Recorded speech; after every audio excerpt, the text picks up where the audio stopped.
Welcome to the green room of DisrupTV. And we've got some amazing guests as always. I'm here with my co-host, co-founder, Vala Afshar, our amazing producer, Elle, and of course our guests, which I'll introduce in reverse order of appearance. So Goldie, where are you coming in from? What are we going to talk about today? Coming in from Los Angeles, and today we are going to talk about introverted leaders. I will be nicer and slower and more introverted.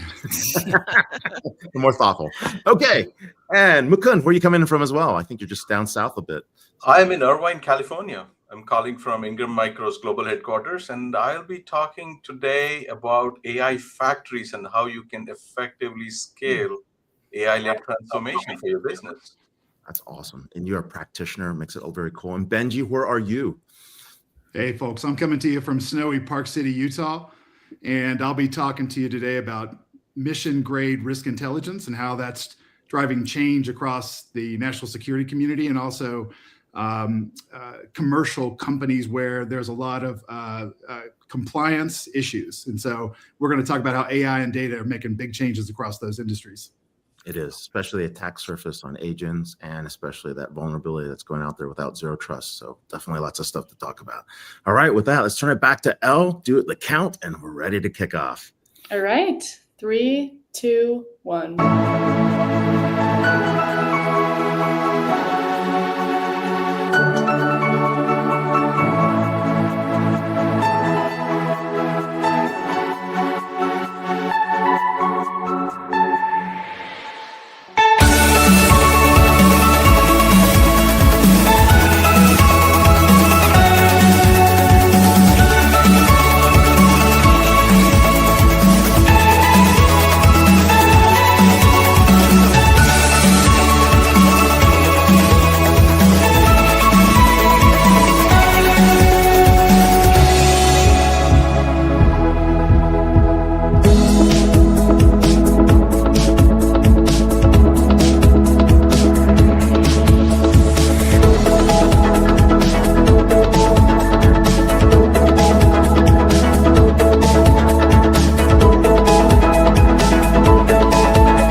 Hello and welcome. Thank you for joining us on DisrupTV. My name is Vala Afshar. I'm the Chief Evangelist at Salesforce and your co-host for the next hour. Please follow us on X at DisrupTV Show. Send Ray, myself, our distinguished guest, your questions live, and we'll do our best to answer them. It's my pleasure to introduce my co-host, Ray Wang. He's the CEO, founder of Constellation Research. He's the best-selling author of Everybody Wants to Rule the World. Breaking news, he might be working on his next book, but we'll talk about that later. He's regular on television news, contributing for Fox Business, Bloomberg, CNBC. I see him every day on TV. He's one of the top futurists to follow on X at RWANG0. Welcome, Mr. Wang, to DisrupTV. Hey, thanks a lot for having me here with Vala Afshar, Chief Digital Evangelist for Salesforce, and he's also the author of multiple books, including Boundless, Autonomous, and maybe a third one day soon.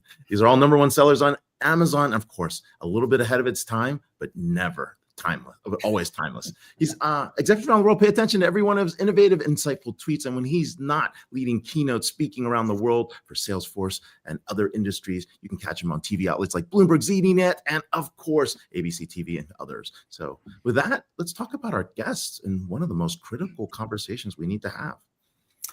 Super important conversation. We're honored to have Benji Hutchinson, CEO of Babel Street. Babel Street is the global leader in mission grade. We're going to define what that means. Mission grade risk intelligence. Babel Street helps governments, businesses, organizations anticipate threats, protect people, and safeguard operations with AI-powered clarity. Benji brings over 20 years of experience in the identity, biometrics, AI, and computer vision industries, supporting commercial and public sector customers globally. Benji has served in various leadership roles, scaling revenue for technology startups and multinational firms. He has been an advisor and consultant in biometrics and identity intelligence technology for the Office of the Undersecretary of Defense for Intelligence, U.S. Army, NATO, and national and international standards bodies. Benji currently serves as an appointee to the National Artificial Intelligence Advisory Committee, Law Enforcement Subcommittee, created by the federal statute to advise the President and the White House National AI Initiative Office. Welcome, Benji, to DisrupTV. Hey guys, thanks for having me. Good to be with you all today. Thank you. We're really happy to have you here. And, as we start talking about AI ramifications, the digital war ahead, the non-kinetic wars that are going on, you're talking about a very important piece, mission-grade intelligence. Let's start by defining why that's important and as well, let's say for the enterprise as well as the public sector. Yeah, no, it's a big topic these days. So when we say mission grade risk intelligence, what we really mean, and you guys have probably heard this term before, is dual use, right? So a lot of the challenges that we've seen in the national security sector are challenges and threats that commercial entities and highly regulated industries are starting to experience themselves. And this has been a trend that's been going on for probably about a decade, this leaning into dual use or mission grade technologies. And, and over the past 5 to 7 years, it's really picked up in speed. And a lot of that has to come from the need for more efficiency and better technologies that both government and commercial entities can use. So in the past, we used to have different types of technologies that were used for different bespoke use cases. So you might have had, the Department of War or the intelligence community might have used the specific type of software for one use case, and the commercial world might have used something different, a financial institution or a bank. Today, we see the same types of technologies being used by both users. And so when we say mission grade, we really are talking about that dual use technology. And it's not just the software, it's also the data. It's also all of the AI that underpins that technology. And it's really coming together in sort of a unified platform to serve both sides of the aisle. So this is like CISA grade security is what you're talking about here. Absolutely. Absolutely. Yeah. In the past, like I said, if you, one of the analogies I always think of is if you think about back to World War II, when automobile or other manufacturers had to make military equipment for the battlefield, they would have to set up a separate assembly line to make that happen, right? And we saw that for decades during the global war on terror. And we just saw it from a software perspective when we saw it from other types of technologies that were used in defense and intel and warfighting. And so today you're seeing the same types of technologies being used by both users. And so it's pretty powerful to see that both can be used. And the other part that's top of mind for a lot of these people is the threats that we experienced during the global war on terror are some of the same threats that companies experience today. So if you think about nefarious individual actors, threat actors, cells, networks of people who hope to, commit fraud, banks or financial institutions where they're trying to transfer billions of dollars globally, those are very similar to some of the threats that we experienced on the battlefield in Iraq and Afghanistan, in that these were operators that were nameless, faceless often. They didn't wear a uniform. We didn't know who they were. And they were acting on the dark web, acting under aliases or using different types of techniques and tradecraft to perpetrate violence against individuals or to cause harm. And so, we live in a complex world. And so a lot of commercial entities that have a lot on the line, if you work in a high compliance, highly regulated industry like finance or banking or insurance, there's not a lot of room for failure, right? And there's a lot on the line. So that's where you get that similarity between the threats that the national security community faces and the same threats that some of the commercial entities are facing today. Benji, if you look at the, let's say, Fortune 2000 companies, and you randomly select 10 of them, randomly, what percentage of CIOs, CISOs, leaders of these 10 random companies in the Fortune 2000 understand mission-grade risk intelligence? And go even beyond understand. They're red teaming. They're trying to improve their vulnerability state because they have deep expertise that Babel Street has today. It's a great question, and I would say, without a specific percentage, I wouldn't say it's more than 30%, which is a little shocking. Wow. What we see when we talk to these some are of Fortune these customers, 2000. I mean, they have a lot on the line. They have a lot on the line. And the reason I say that is I think they understand the threat from a high level. They get it. They read the same magazines we read. They listen to the same podcasts we listen to. But when you sit and talk to them and you ask them tough questions about how are you protecting your infrastructure, how are you looking for threats, and how are you trying to map out what entities might be coming after you, that's when things get a little concerning, because we often hear things like, well, we use Google to hunt threats down, or we use other homegrown solutions to go out and map out threats that might be out there. And that's a little concerning, because, you know, some of the things that Babel Street and other companies bring to the market are tools and techniques that have been developed for decades, right? Yeah. And so these have been pressure tested. They've been put through the ringer. They've got a lot of what we would probably call AI 1.0. This is like basic statistical models. In the old days, that would be heuristic models for real-time translation of languages and dealing with very large amounts of data. We're talking billions of documents, billions of entities and keyword searches. And it sounds, you know, something that you could potentially in-house. But what we find is often there's an over-reliance on simpler tools and tools that are just not robust enough. And so when we get into these conversations, they can be a little uncomfortable when you start to ask, you know, how are you guys actually approaching this? What is your workflow? What are the techniques and tradecrafts that you're using to look for threats? And it's not always the most robust that you would imagine. It may not be a fair question for me to ask, but when someone is vetting Babel Street, how quickly can you demonstrate to them the vulnerabilities that and blind spots that they have? And again, that may not be a fair question to ask. No, it's a fair question. I mean, I think in the first 20 or 30 minutes, if we understand exactly what their use case is, and we've got our minutes. Oh yeah. I mean, here's the thing. If you start to have a skilled user of our software, somebody else's platform, you could ask them, what are the threats that you all see out there? For example, I'll give you a really simple one. If somebody's on a sanctions list, a watch list, and you want to make sure that individual is somebody you don't want to do business with, or you want to know who is that individual connected to out in cyberspace or on the dark web, we can do a name match across languages simultaneously, and we can bring back information in a matter of seconds.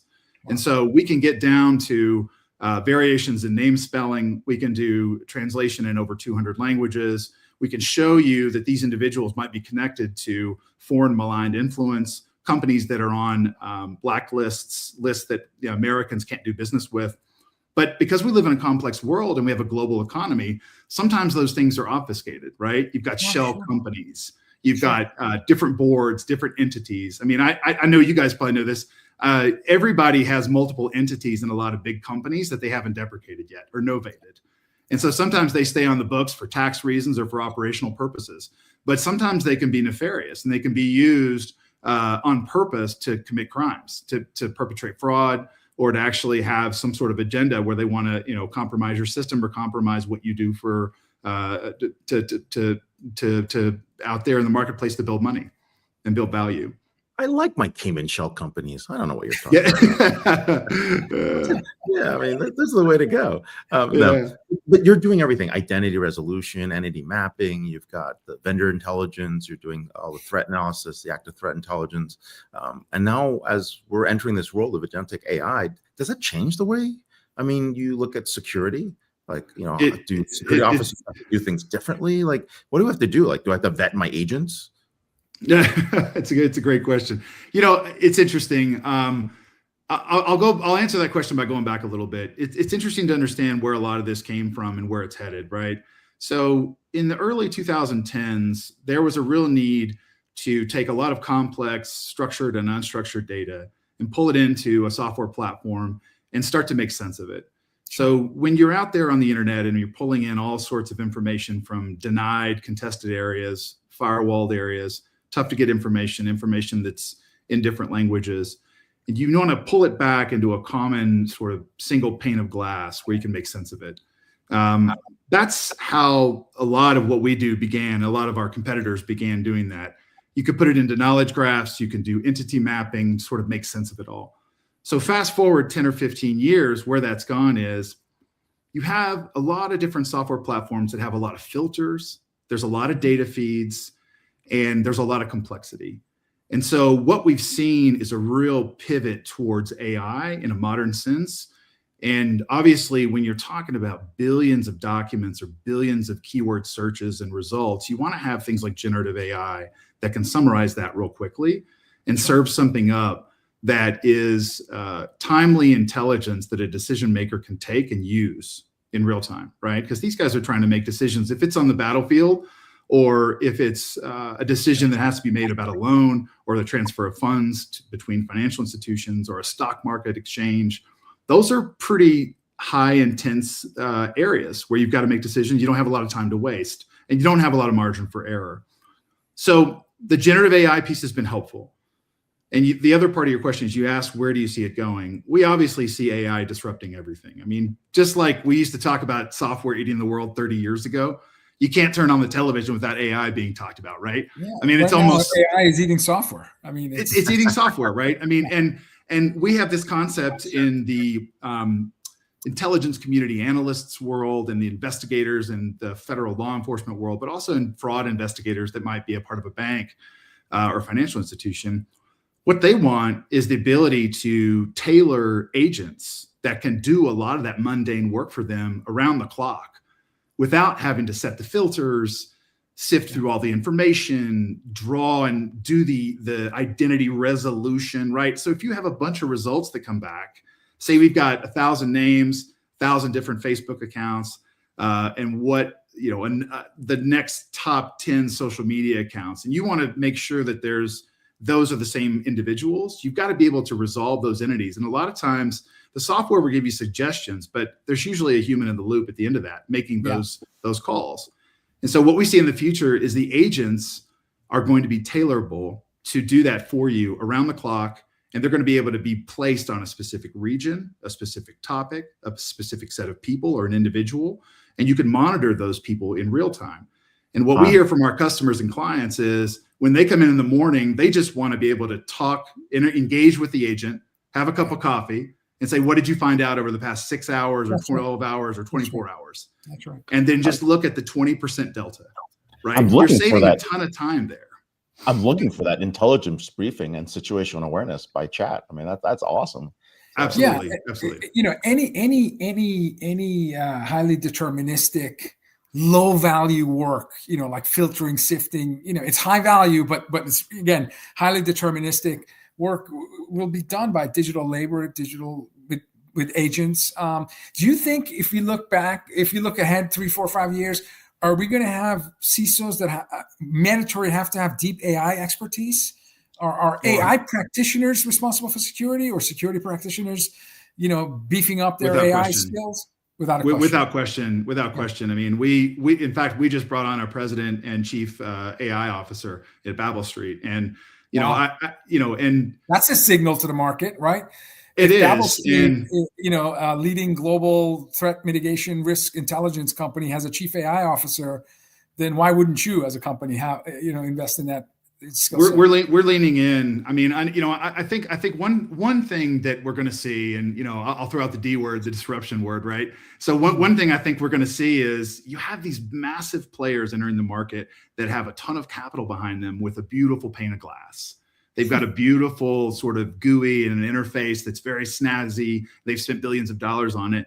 But one of the things that's going to disrupt and be an equalizer is a lot of these LLMs and the AI agents under the hood that'll interact with that data. And you've got to have the right people on the bus in the right seats that know AI on a very deep tissue, deep muscle level. Because it's not only the products. I know you guys have talked about on this show before. It's not just the products; it's how you do business as well. On the back end, we're transforming the way we do our business on a day-to-day basis to achieve some of those efficiency gains and productivity. But on the product side, when we go to market and talk to our customers, they're demanding it, and we're going to make sure they get it. So our practitioners have to have that expertise, and they've got to be able to adopt and implement the newest and latest and greatest technologies. And we spend a lot of cycles on that today. It's funny, I was just on a product roadmap call earlier this morning before this call, and we were talking about it. And it's all over our roadmap. And that AI workspace is going to be quite disruptive. Well, we're here with Benji Hutchinson, CEO of Babel Street, scaring the shit out of us. Right? It's a wake-up call, Ray. It's a wake-up call, Ray. He's whipping us into a wake-up call. Listen, Ray, if it's only 3 out of 10 companies and these are Fortune 2000, man, the other 7 better wake up. Boards Well, need to wake up to this. So This is a board conversation already. We've seen Yeah. CEOs lose their jobs as a result of not being able to, bring stability and continuity to their business. So this is not an IT conversation anymore. This is a No, board it's level not. conversation, Benji. Thank you so much for being on the show, and hope to catch you again. Yeah, Thanks, you. guys. Appreciate Cheers. it. Yeah, you're right. It is scary. I mean, think about this. The Like, thing is people that are watching this. the dimensionality, the speed, the scale is not like anything we've experienced, and it's going to have to be AIs combating AIs. I don't know how humans can deal It's machine with scale. It's a machine. Yeah, scale. it has to be machine scale. I just don't understand how you can. Anyway, I'll leave that to the. But who could be more Like our machine next scale guest, than Mukund? Mukund Gopalan is Chief Data Officer, one of the largest companies on earth, Ingram Micro, where he leads global AI and data strategy, driving companies' rapid evolution into a platform-powered business. This is a journey that's been going on for 4 or 5 years. Ingram Micro is a platform company. Under his leadership, Ingram Micro is leveraging cutting-edge AI and data capabilities to reimagine customer engagement, streamline business processes, empower intelligent automation and decision-making at scale. And now you've got tens of thousands of companies on the platform taking advantage of the innovation that Ingram is delivering every day. At the core of his work is a commitment to agentic AI and intelligent systems that deliver personalized, frictionless experience across the platform at Ingram, which is called Xvantage Digital Platform. Mukund brings over 30 years of global technology leadership, having held executive roles in some small companies you may have heard of, like Meta, where he led Instagram's data engineering and business commerce, or in other small companies like Grubhub and Booking Holdings and Priceline. He's got a legacy Never of heard of this transforming some of the most advanced digital companies on earth. Welcome, Mukund, to DisrupTV. Vala and Wang, thank you for having me here. It's an honor and pleasure to be here. You guys are legends. Well, I apologize. I had to cut your bio short. We only have 20 minutes. So, Well, hey, look, you guys are in the middle of this massive AI revolution. And as we were talking about, there's the big piece here on almost every conversation is how do we get to that scale? And so this topic around AI factories and agents is really changing people's playbook for enterprises. Talk about what it means for you guys. See, that's an interesting question, right? Let me even take a step back. I find the term AI factory itself a very interesting play of words, almost an oxymoron, right? Yes. The term factory to me conjures an image of a large assembly line or production of some sort. And you're looking at intelligence. And so how do you industrialize intelligence in the factory-like approach? Something that generates value for enterprises in a repeatable, safe, and scalable manner. In other words, right, better ROI on AI transformation with a lower risk. And what we have found that this approach makes a difference between projects stuck in endless POCs and projects truly transforming the business and impacting the top line revenue or bottom line impact with efficiencies. And you've all seen the MIT report, right? 95% of AI projects fail to generate meaningful value. And that is huge. So there are 3 considerations that we have found that lead to success in a very consistent factory-like manner. And spoiler alert, none of them are about cool agentic technologies or cool new LLMs. The first one is your quality of data and data pipelines. Sure. This is the long pole. And here at Ingram, we have systematically invested over the last almost 3.5 years and built out a real-time data mesh, harmonized from numerous global sources, and that gives a 360 view, and it feeds our AI at scale. Everything from agentic AI to machine learning models, advanced analytics. The data is one of the key elements. The second thing is the human element. You have to engage end users and business stakeholders very early and make them a part of the process.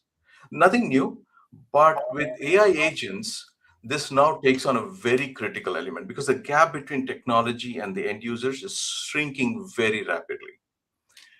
And the third part is you have to think about it not as just a cool technology, but you have to look at it as a business transformation, or what we also call user journeys. How is the customer experience changing? How are you changing the business process itself? and not just automating a legacy process, because that doesn't give you the full value of the AI transformation. I mean, I truly believe we are in a historic moment. It reminds me, I mean, you guys were speaking with Benji before. My memory goes back to late 90s and early 2000s, the rise of the internet era. You had unlimited possibilities to fundamentally change our lives, and you're only limited by your imagination. The tools, technologies, and infrastructure is still developing and evolving rapidly, and bubbles for sure, but the intrinsic value and the disruption itself is not really up for question. Yeah, that's absolutely well said. Well said. I have a very tough question for you. Describe Sanjeev Sahu in one word. No, I'm kidding. A colleague of Mukund who's been on our show, and we all deeply we're all admirers and fans of his. And for our audience who probably don't know, he's our president and our EVP who running the entire platform business, and he's the one who spearheaded this entire transformation for Ingram Micro. Absolute visionary. Absolutely. My one word is awesomeness. But anyway, no, but everything. First of all, what a great amount of responsibility you have, because everything you do has to be at large scale. It has to be incredibly precise and intelligent, because frankly, you have 160,000 channel partners around the globe that depend on your innovation and Ingram Micro's Xvantage platform. So when you're serving 160,000 global channel partners, scale is an important criteria. And so you have to partner with organizations that have demonstrated decades of being able to deliver scalable solutions. And for you, a recent announcement was a partnership with Google. Can you talk about what that means in terms of being an accelerant to advance the Xvantage platform to help really exceed the expectations of this 160,000 stakeholder communities that you serve? You touched on a very, very important now, right? Is our scale. You're looking at, I mean, it's a supply chain distribution, and you're looking on the left-hand side, you're looking at thousands of the top vendors. You're looking at everybody from Microsoft, Amazon, everybody is our vendor. And on the right-hand side, you're looking at 160,000 of the resellers, but even that is only part of the story. What we are actually impacting is millions of customers, end users on the other side. And so we are a very large global IT distributor, and it's a B2B organization in over 50 countries. So the level of complexity in this ecosystem is really, really huge. That was one of the first things that hit me, right? And what we did with Xvantage, we created a seamless digital platform powered by AI for our vendors and customers to interact at scale. So we took processes that took hours, days, or sometimes even weeks into minutes or even seconds. Wow. That's our first stage of our transformation. Now we are at our second stage of our transformation. We are now going from a digital transformation to an AI transformation with agentic AI. And it's building on top of it. So autonomous agents with human in the loop or on the loop as supervisors, both, promises to completely change the landscape for how we interact with our partners with insights. And even more important, now the agents can take actions on those insights. I mean, you're thinking everything from forecasting, go-to-market, solutions, returns, credits, entire end-to-end life cycle. So it's an incredible opportunity for us. So Ingram Micro is an autonomous business. There's work that's going to be done, some work unsupervised in terms of humans, digital labor, agentic AI across the entire enterprise, which means you're taking that speed and intellect and scale to a whole new level. Yep. Amazing. Yeah. So while you're doing that, right? I mean, the big piece is really creating that change and the change management that's required. Right. And when you think about this, how do you do that in a short period of time? Because the cycles continue to collapse, right? I mean, they're having and having and having and having. We're getting a half-life effect that we haven't seen before. Is there something different you have to do? How do you empower people to use their agents? How do people get comfortable with it? How do they rule out false positives, false negatives, right? Trying to refine and actually improve the model over time.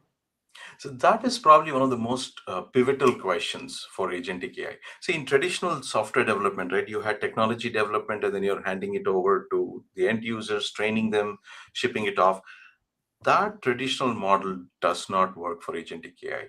Now you're looking at a much more closer and shorter path with your end users. Very short path. Very Very short. short path. And Wow. you're looking at, and so one of the key aspects, and this was my second point on the previous call, right? It's a human element. You have to get the end users in very, very early and make them very much part of the process. Sure. And they are not just a user of your system.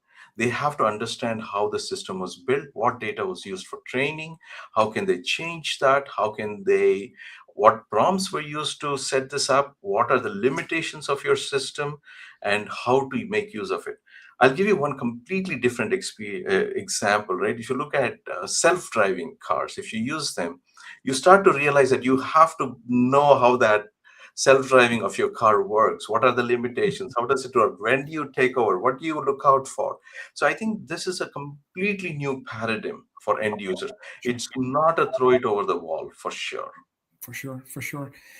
When I think of the movie Iron Man, the hero in that movie, and we're three of us are nerds, and I say that affectionately.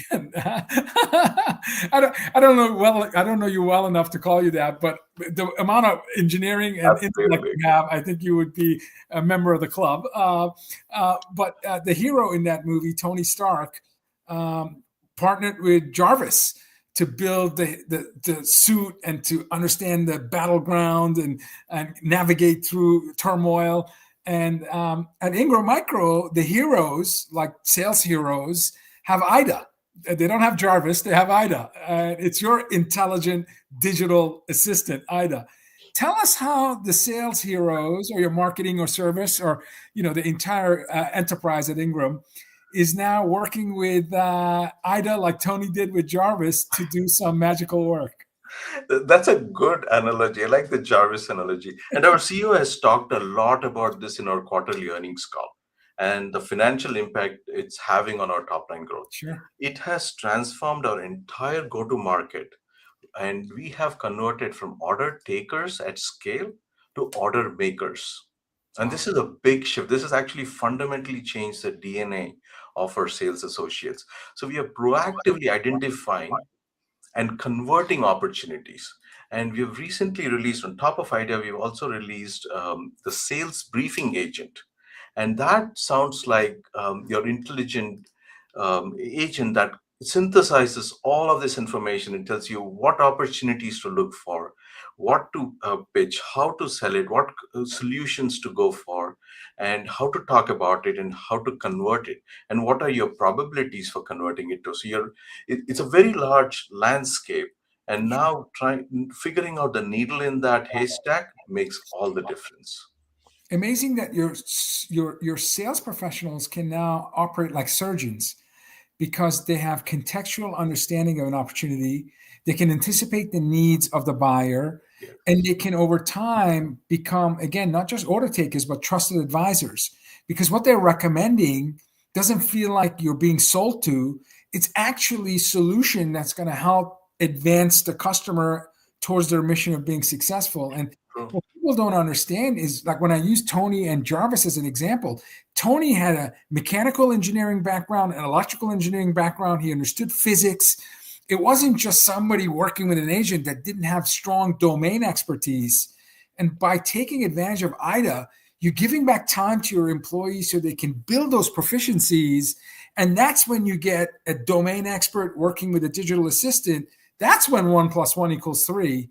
And that's the magic you're seeing at Ingram, which is going to propel you to whole new levels. And it's a strong message for people listening to this. If one of the largest companies in the world by revenue and employee size can go from digital transformation to artificial intelligence transformation, then other companies don't have an excuse. You've shown that you can do this at scale. Yeah. It just takes leadership and good culture and good talent. And going forward, I don't even think it's going to be optional anymore for anybody. Electricity for the 21st century. Yeah. So looking at this, right, one of the things that you also did is you guys have been working very closely with Google and their LLMs and Gemini. What does that mean to all your partners? You have like 160,000 channel partners, and these guys are, chomping at the bit for any kind of advantage they can get. So we have partnered with Google very early on in the digital transformation, but we are partnering with other hyperscalers too, and that's how we host it. And we've been very early investors in the Google technology and leveraging that for the maximum bang. So we're using a lot of the BigQuery, Alloy DBs, a lot of the technologies, and we are adding Gemini on top of it to scale our intelligence there. So this helps our customers because it helps them seamlessly connect, because this is a large ecosystem for them too, right? The thousands of vendors who are trying to reach hundreds of thousands of resellers or end customers, trying to build that seamless connection for them and build out large complex orders that are based on not just one major vendor, but multiple vendors, many complex products, and bringing them all together with specialized pricing and all of that put together in minutes. It's almost like magic. It's amazing. It's amazing.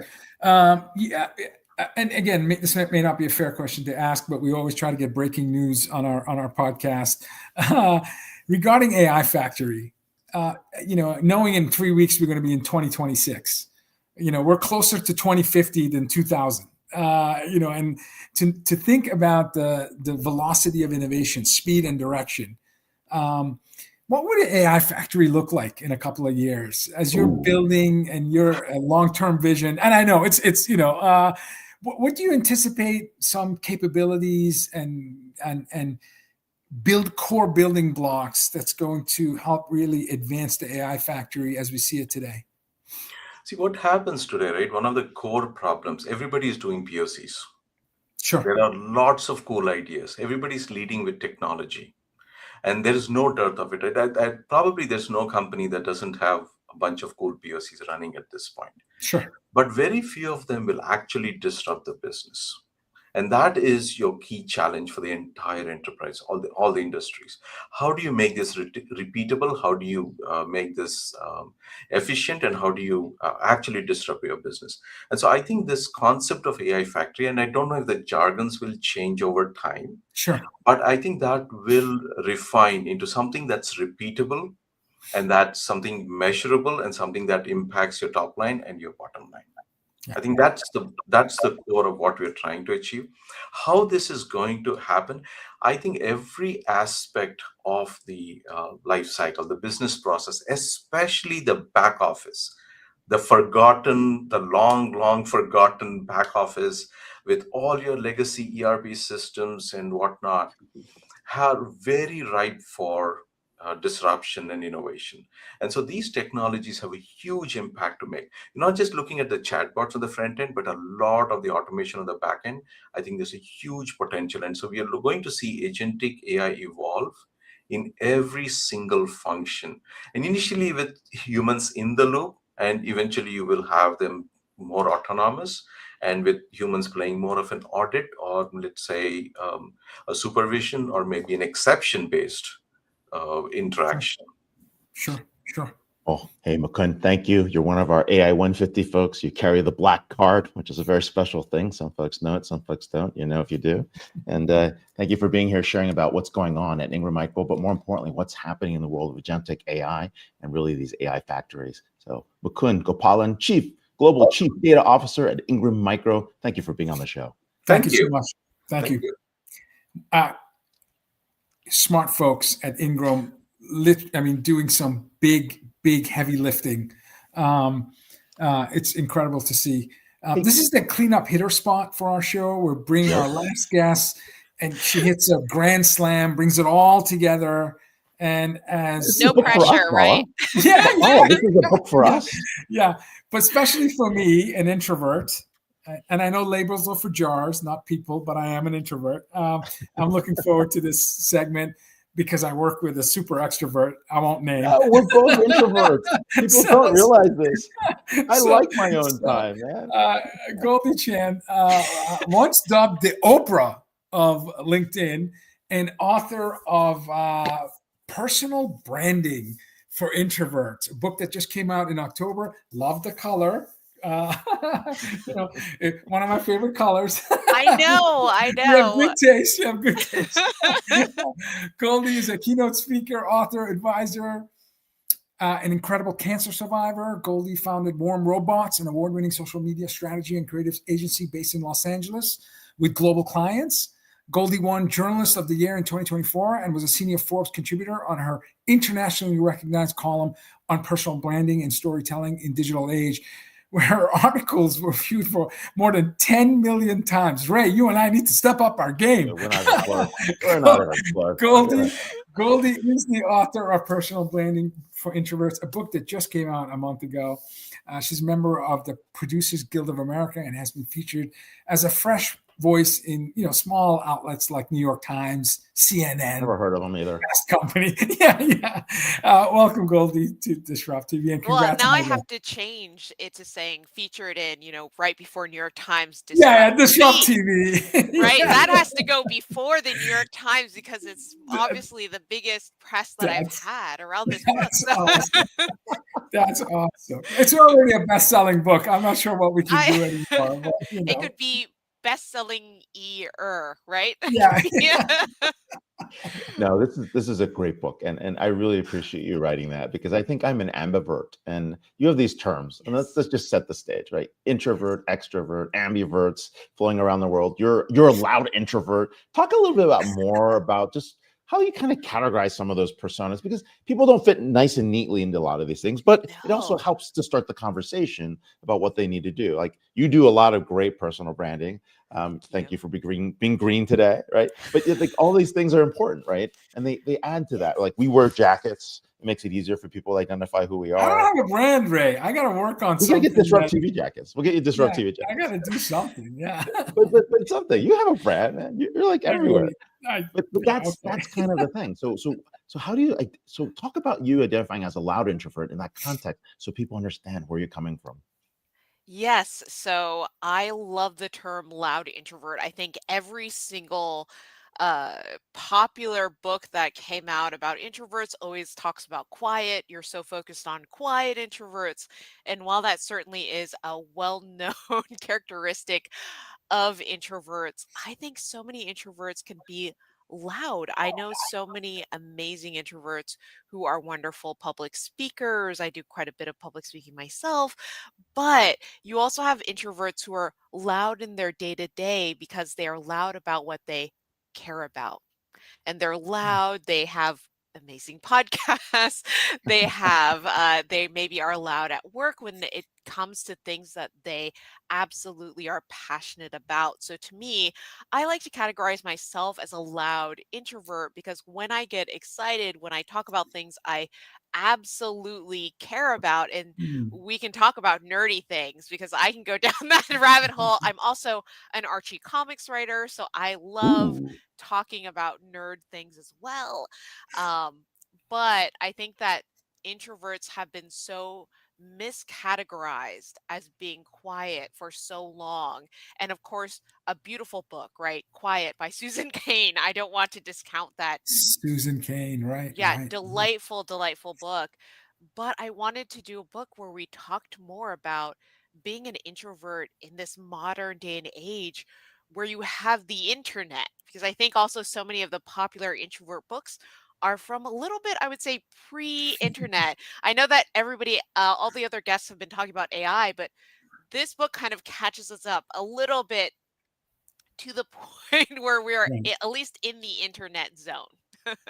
No. And I love the fact that when you have something meaningful to say, you have the courage to say it loudly. And you've had to fight a good fight health-wise. Yes. To be here with us. And so when you go through that, and I can't pretend even for a moment that I would understand what that would mean. So I won't, but it had to be tough. It has to scar you. It has to really test your resiliency, grit, and optimism. How has that journey shaped the way you tell stories, the way you connect with people? I suspect it probably was one of the reasons you ended up writing the book, because that's legacy work. You want to share your wisdom with others. Tell us about, how you're a different person as a result of fighting a good fight. Well, I think legacy is so important. What do you leave on this earth? I'm sure both yourself and Ray, and I know because I think Ray and I, we've never met in person. Maybe this is the worst time to say that on this show. We never met, but Ray and I have been following each other on social media for a very long time. I don't even Yes. want to say, I don't want to age us, but we've been following each other for a long time. And Somewhere a Vala, couple decades back, know, maybe. I don't know. I've been following your work, and you do delightful work on social media. Just truly wonderful work. But it is so interesting to think about when you have limited time on this earth, and we Mhm. all, if we want to talk about health advances, unless we have infinite time on this earth, and I'm not the health expert there, um, I will say that it really puts things into perspective. And I went from what I will say is FOMO to LOMO. So I went from FOMO being our fear of missing out, of course, to LOMO, lack of missing out. I had so many times when I compared myself prior to my cancer diagnosis, which I got in 2022. So very recent. Before that, I would compare myself, and I know both of you are really at the top of your game, but I don't know if you ever compare yourself with your peers. You're like, I should have gotten that board position, or I should have, like, why am I not at that location, or why did I not get that, or why did I not, write about this or that? And I was doing that, and I remember going through the diagnosis, going through chemotherapy, going through all of this treatment, and coming out of the other side being so much more grateful to Yeah. be here, grateful to be present, and really thinking about what is the impact I want to have, what is the legacy, but also how do I relate to people? What is the story that I'm telling? And what is the story that I'm sharing? Because I believe all good stories, you are in conversation with other people. You are always sharing that stage with other people. What a delicious paradox. The scariest thing, I'm assuming, the shittiest thing Yes. that anybody would ever want to hear and go through. And yet you come out of it wanting to live a recommendable life, wanting to be memorable for doing good things. And now you're writing so that people can get to the path you are now without having to go through a super shitty experience. That's super recommend. I can't think of a better way of living a recommendable life. So congratulations for doing the right thing for the right reasons. So Goldie, the that FOMO to LOMO. Yes. Vala and I have the same problem. We have immigrant parents, and so we don't have to worry about it. They do the Yes. comparisons for us. I think we're Oh, the yeah. triplet of immigrant parents. My mom's still asking me to go back to school to get my doctorate. And I'm like, my I mom's don't still understand. making- Well, asking me I will about med join you in school. that club. Yes. I studied, so I will say this, I studied biology. I was pre-med at Stanford. So, I checked off. It wasn't Harvard. It wasn't Harvard, but I got very close. Number two's okay. Number two's okay. Yeah, number two Oh, is no. okay. We got a West Coast rivalry going on here. That's unbelievable. No. And Ray knows it well, from being a classically trained pianist to, brother's a physician. So I'm sure at Thanksgiving he gets the drumstick. No, I don't know. Nobody talks to me. It's great. It's kind of quiet at home. I don't have to do anything. I like it. It's kind of comical. So no, but hey, but you've got a lot of great techniques in the book, and you talked about some great things. Let's start with the 5 C's. Let's get people started, right? Why does it matter? And I think using that core, it's a great place for people to then build from there. Yeah, so I talk about the 5 C's of personal branding, and there are so many elements that go into it. I'll start with one because we could go through all 5 of them today, but unfortunately, I don't think we have another hour. So I'll start with simply the first one, and the first one is clarity. And I think it's incredibly important to have clarity in your brand, because if you are simply shouting into the void and you are trying a million different things, but you don't know who you want to talk to, you don't know what you want to talk about, your brand becomes muddy very quickly. I'll say one of my first jobs when I was working in house was I was ghostwriting tweets. So ha ha ha, for C-level executives at a Fortune 500 company. I'm would not never going to do say who or what because I think some of those executives didn't even know I was the one ghostwriting those tweets because I was working at an agency. And I remember thinking, okay, who are these people and what are their main goals? And it was ironic because, and I'm not going to name this agency, but at the agency, they weren't even asking these questions. They just said, we need 50 tweets and we need to get them out there, right?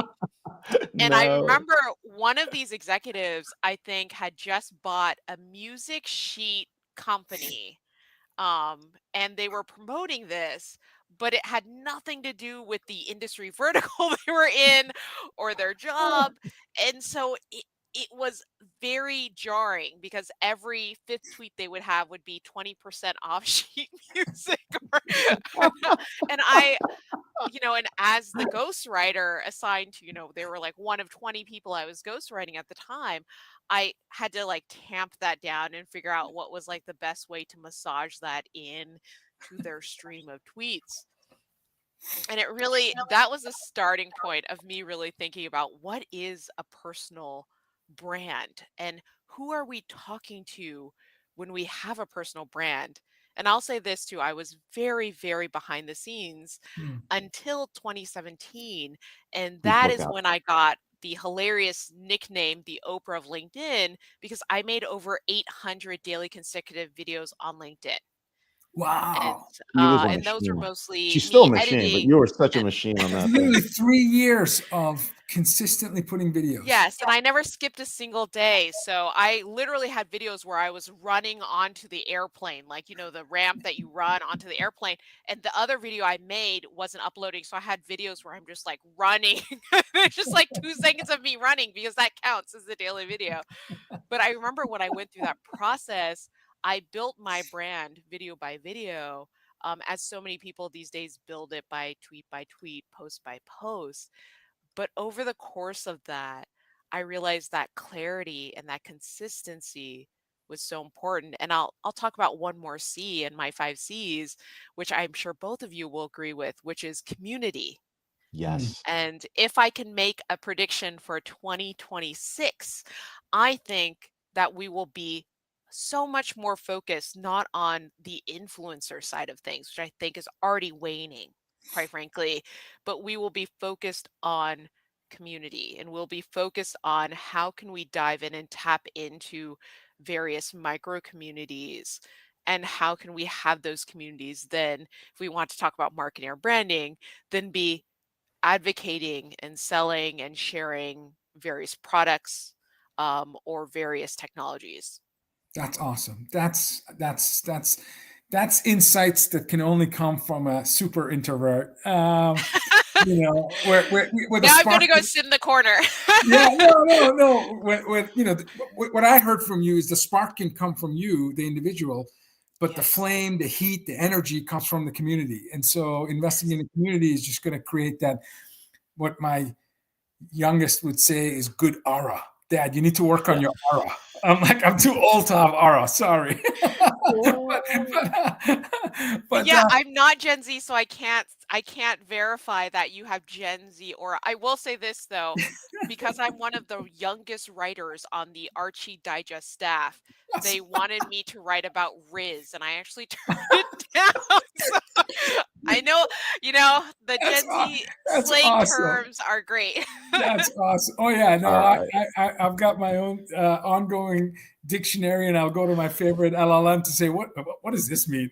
Anyway, and the responses I get on text, which are no more than usually 2 letters. But we're talking about superpower, introversion, superpower. Talk to us about some superpowers that introverts have that helps us, uniquely position ourselves for success. Absolutely. There's so many ways that introverts can do well with their brands without becoming extroverts. Mm. I was at a dinner recently, a small group dinner, and the woman I was sitting next to said, I know how to go from introvert to extrovert. She's like, I'm going to make a course. And whenever I hear this, I start tuning out a little bit. She's like, I'm going to make a course, the 30 days, like introvert to extrovert track. Right.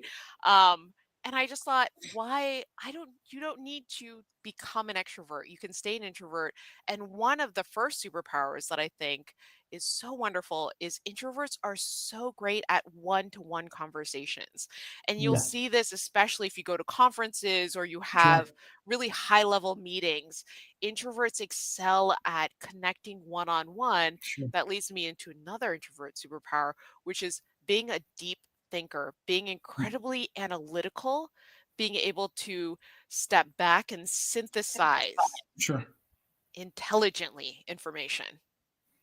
That is ability to connect dots. To me, I believe synthesizers, I think it's more important than having domain expertise, because I know a lot of people that have deep expertise in variety of disciplines, but when it comes to properly connecting the dots to deliver meaningful outcomes, that's not always guaranteed. Now, I'm not trying to dunk on extroverts, but I do think that as an introvert, and some of the folks that I've had the good fortune of grooming into executives and business leaders, when I look back, and again, I'm not inventorying like introvert versus extrovert, but some of the best, most remarkable people I know are introverts. And it doesn't mean lonely. It doesn't mean you're shy. It doesn't mean, it doesn't, most people's view of it is, someone in the corner who's, shy and lonely. And that's not the case.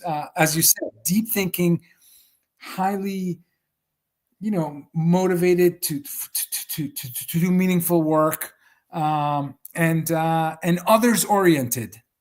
I find that a lot of introverts are not me oriented; they're others oriented. So they're very respectful and kind. And again, I know plenty of extroverts who are also incredible. But well, I want to pull out something that you just said too, is being really great at listening, right? Being able to hear and process what other people are saying. I know, and we've all been in these conversations before, right? Where we are in the conversation and the person is just waiting for us to stop talking.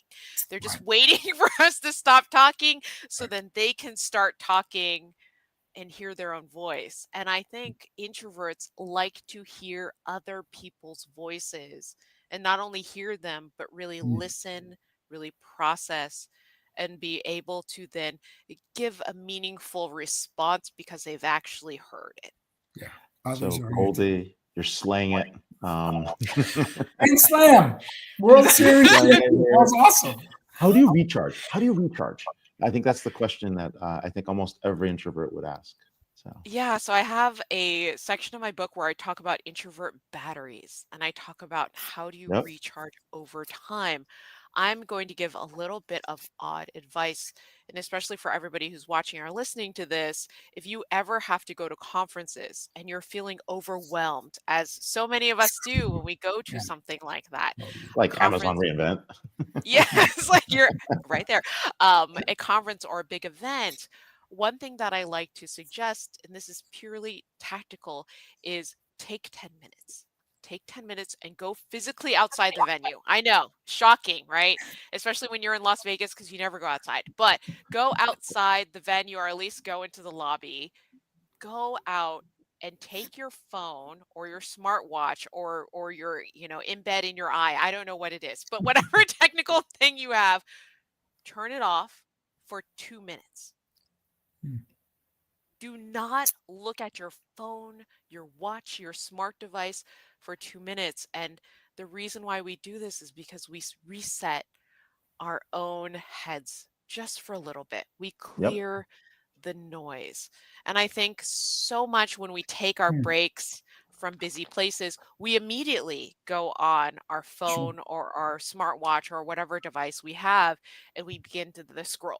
We begin the scroll, and we are immediately in another very busy, very noisy space. And I think the true luxury of life right now is to have a noiseless space. I take this, I pop the noise cancellation in, and I just sit there and absorb it. It's awesome. I can tell you. Yes. So The only thing we're here is, with- he's only offline for 2 minutes. The Yes. rest of the 23 hours, 58 minutes, he's connected.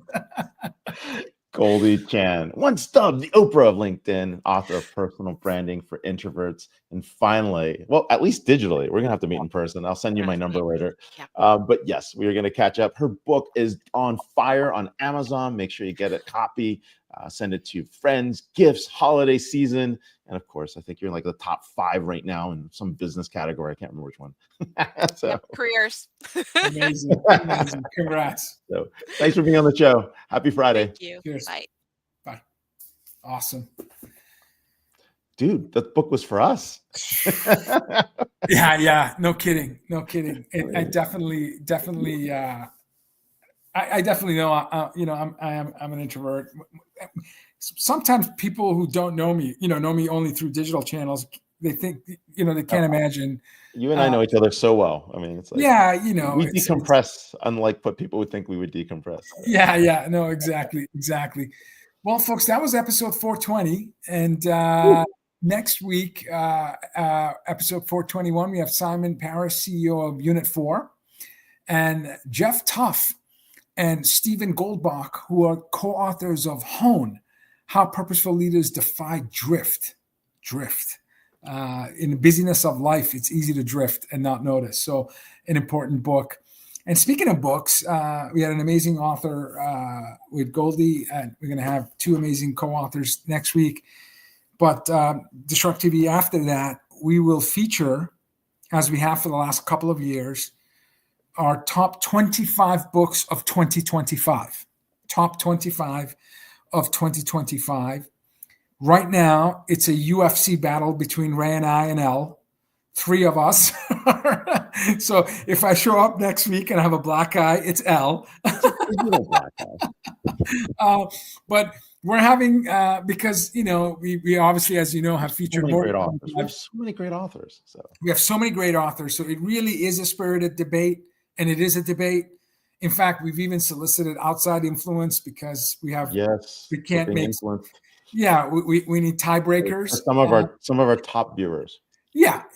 In fact, absolutely, they tune into every show, and we've asked them to provide some input. But we will reveal that list by the end of the year, and we will celebrate the 25, and I believe all our best-selling authors. So breaking news in a few weeks, and we look forward to you helping us celebrate this list. It's our 3rd year. We're doing this. Ray, closing comments in terms of what we can expect for the show the rest of this month. Well, yeah, we're going to close out, but you are going to get the top list. You're going to hear us a little bit about trends that are happening. And of course, we're going to continue to ask you for your help in finding the best authors, the best CEOs, the best startups, the people that are actually shaping the industry. So with that, hey, happy Friday. If it's Friday, it's DisrupTV. Take care, everybody.